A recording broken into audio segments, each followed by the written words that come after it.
Hello everybody and welcome. In this video I will show you how to add your headphones Creative Sensemore Air to the application.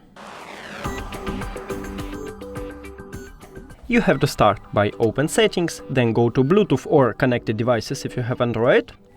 Then if you have Android, click on pair new device, and after that open the case and remove the headphones from it. Now we can see headphones, so click on it to pair it. Now hide the settings and open the application. Click Add new device, choose your headphones, and we just did it.